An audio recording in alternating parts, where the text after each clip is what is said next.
Welcome to your own channel, Noiseless Investment.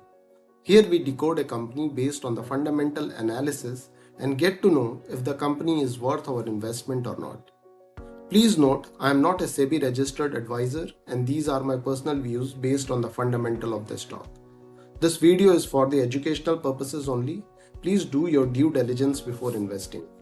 Please like this video, subscribe to my channel and click on the bell icon to get the useful information on a regular basis.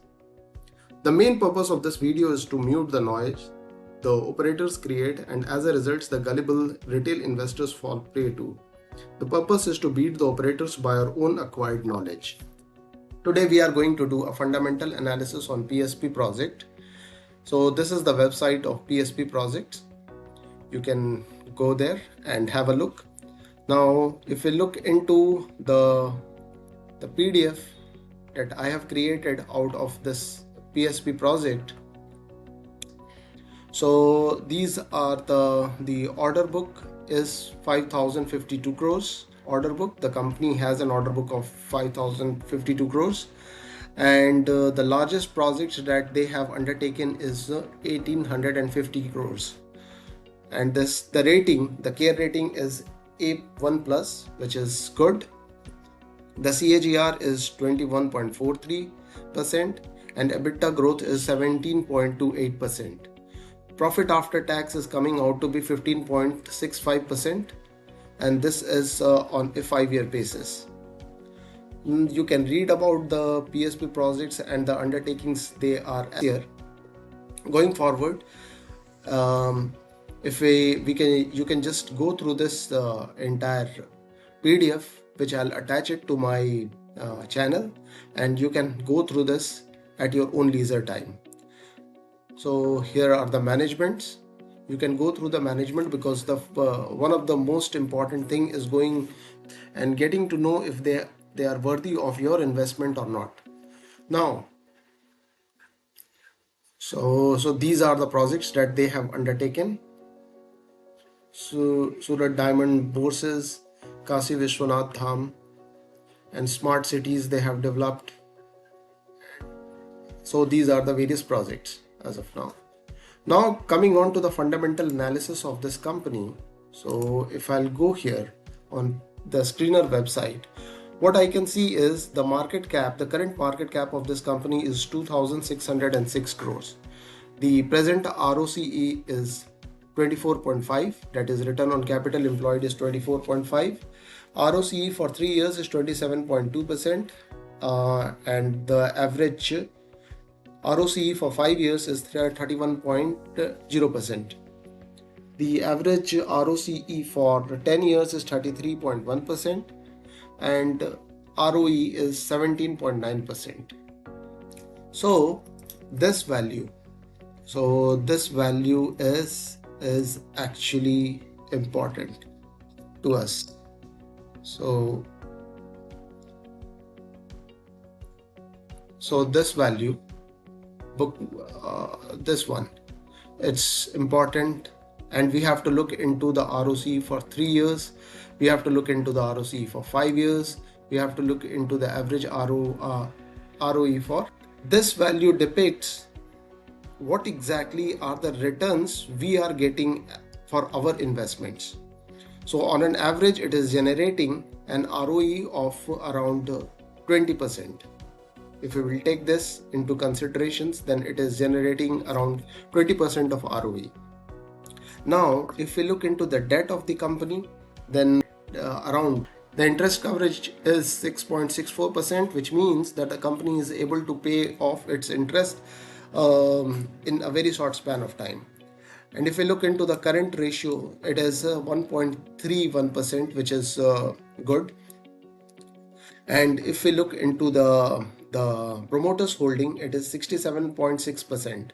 The FII's holding is 2.47%, and they have increased their holdings by 0.02%. So this is a good thing. And if we look into the DII's holding, that even the DII's, they have increased their holdings, and at present the DII's holding is 4.51%. Now, if we look into the sales growth, it is 10.2%, and profit growth is minus 17.7%. Now this factor is not good. So basically what happens is, you are making the sales, but if your company is not generating the proper profit, then it is not should be thinking twice about it. So now if you look into the EPS, the earning per shares, it is, I mean, 37 rupees for every stocks that you have that is there in your demat account. So that stock is creating so every shares of yours is making 37 rupees for you in a year. If we look into the sales growth for 3 years, it is 8.72%, and the sales growth for 5 years is 21.4%, which is good. So the sales growth CAGR for 5 years is 21%, so it is well above the mark of 20%, which is good. Now if we look into the operating profit margin, it is 11.7%. So on what exactly is the amount the company is actually taking into its taking back home when they're getting 100 rupees as a revenue. So on that they are actually making 11.7%. Now if we look into the dividend payout, so the company is not paying a lot of dividends. Price to earning ratio is 19.6%, which is well below the industry PE. And if we look into the 52-week high, then the company is away from 52-week high by 6.72%, and from 52-week low it is 57.7%.